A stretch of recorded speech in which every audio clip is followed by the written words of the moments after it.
Are you sure that this is a word? Victor Pierce leaned back in his recliner and smiled, his fangs glistening in the moonlight, stained with tomato juice. He studied me carefully and replied, "Look into my eyes, darling. Would I ever lie to you?" Nope, not again. Mr. Pierce, the last time I looked into your eyes, I came round licking the table, thinking that it was a lollipop. Moonlight Manor was abnormally quiet tonight. Despite the rare occurrence, I dare not make mention of it. You don't have to be a nurse for the aging paranormal to know that even whispering the Q word is an invitation for bad luck. Never mind the fact that literal omens of death were on my floor.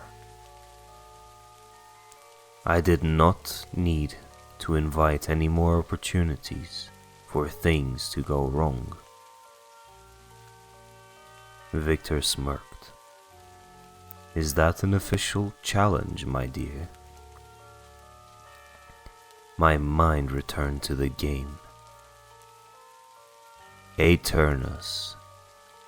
That is the word that Victor had just played. I racked my brain trying to decide if challenging him was worth it. He was, after all, undefeated in our midnight scrabble matches, but I did wonder if he was bluffing this time. Victor Pierce is Moonlight Manor's oldest resident. Unlike other patients, Victor is not actively dying. On the contrary, Victor is incredibly healthy for a 7008-year-old being. What is odd about him is that even as a vampire, he is aging. This is entirely his choice, though. Victor became the vampire equivalent of a vegetarian centuries ago.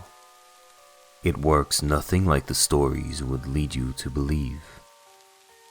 He only consumed willing humans, usually the elderly, and now, through blood bank donations, he was one of the leading supporters for voluntary euthanasia in Luxembourg.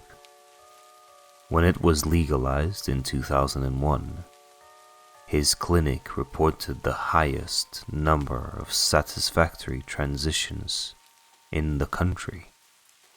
Because most of his diet was comprised of the old and worn down, Victor became exactly that. He took on the illness of his patients in order to help them find peace, and for him to find meaning in his curse. It's still your turn, Victor prodded. He and I play Scrabble often.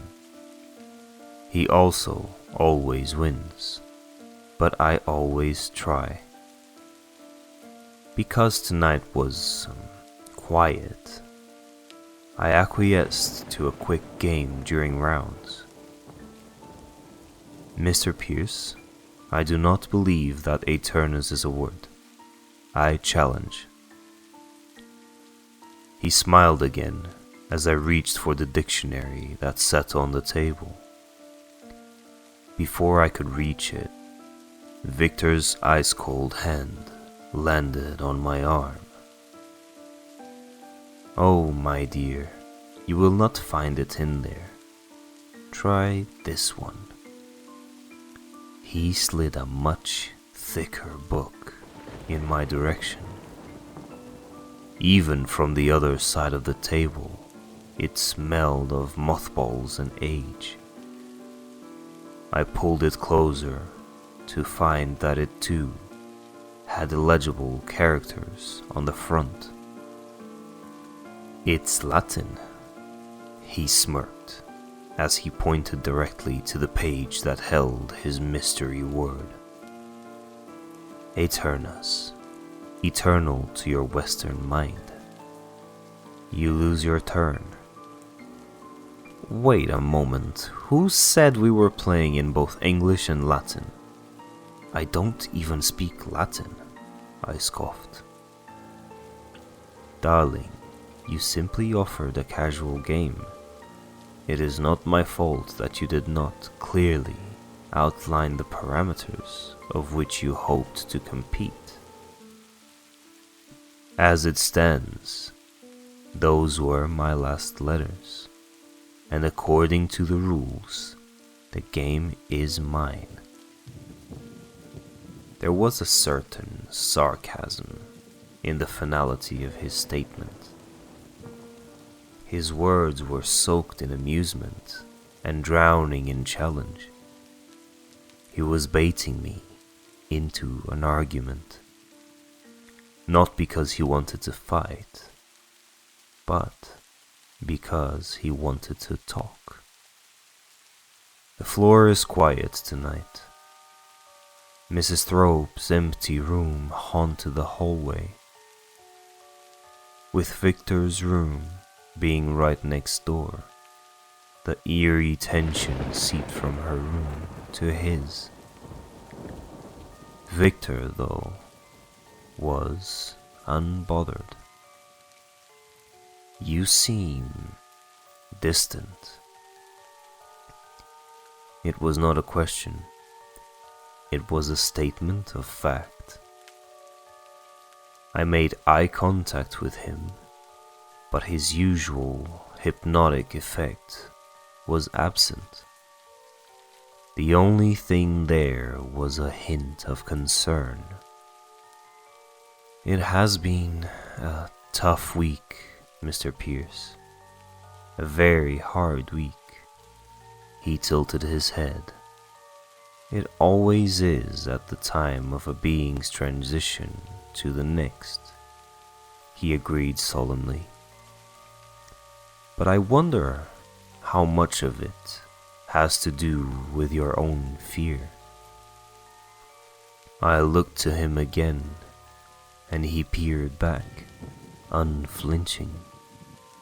He leaned forward, shifting his blankets, and asked, "Tell me, why is it that you still humor me in this game? I have mastered more languages than you can comprehend. I can control the mind in ways that you could never describe. And yet, you still come to my challenge with a hope of winning. Nurse, may I ask why that is?" I was taken aback. I had not come into his room for a life lesson, but my heart was heavy enough to keep me weighted to the chair across from him. "I don't know. Maybe I hope that today will be different," I sheepishly replied. Victor smiled and looked out of his window towards the moon. "Hope," he said thoughtfully. "You have the audacity of hope." He looked back at me, this time with pity in his dark eyes.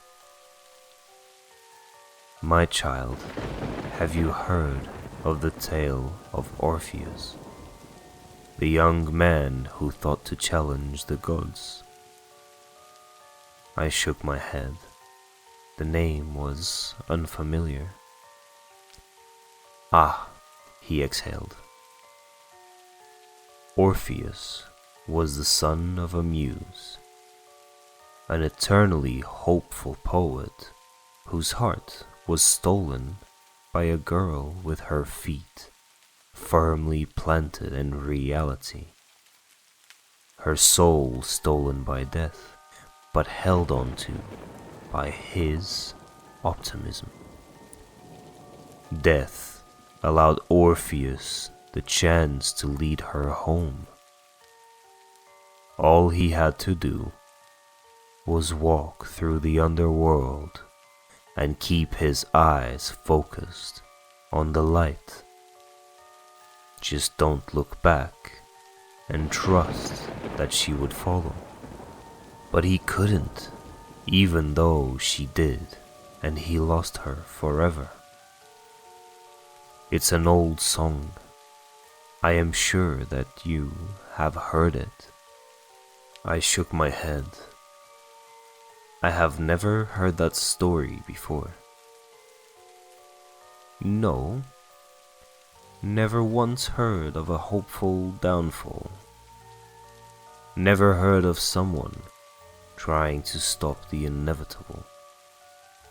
He leans forward so far that his blankets slink off of his shoulders, leaving his frail body draped with his gown.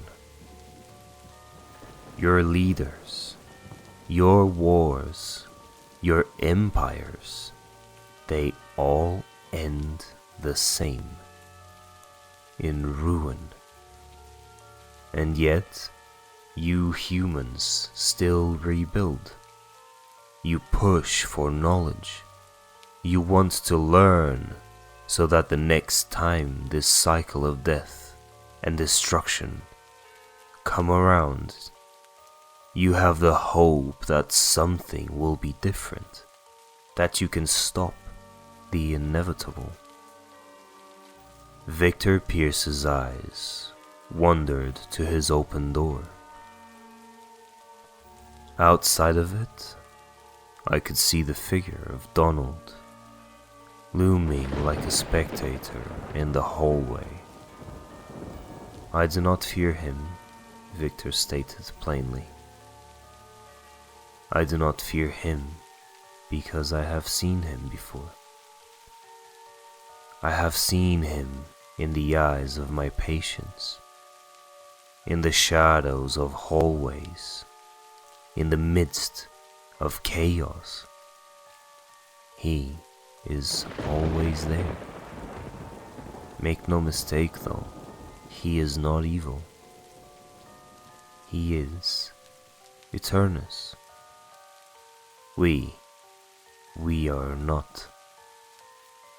The room fell silent. Donald walked towards the open door and stopped, just as he did for Mrs. Thrope. Victor smiled. "Oh, come in, dear friend, come in. You are most welcome here." He stepped through the entryway, dipping his head to do so.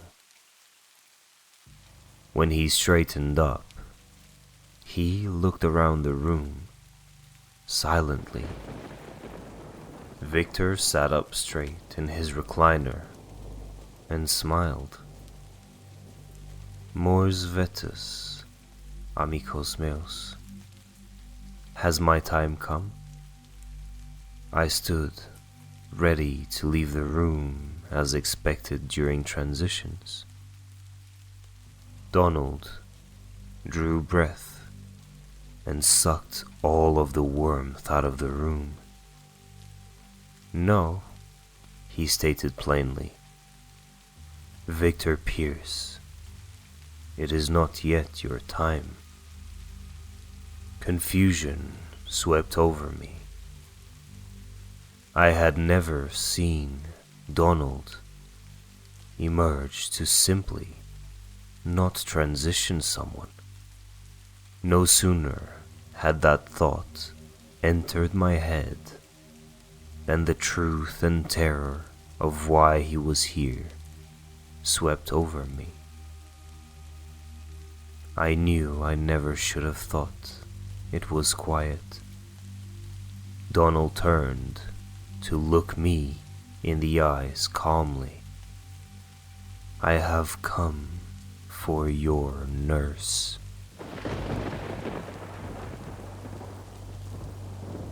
Thank you for watching the second video in the Moonlight Manor series, written by Reddit user Remy789.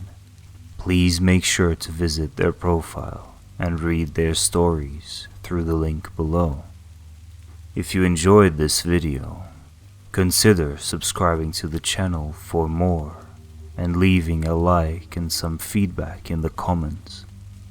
We will make sure to reply personally to every single comment. Thank you for watching, and before you go, are you sure you locked all your doors?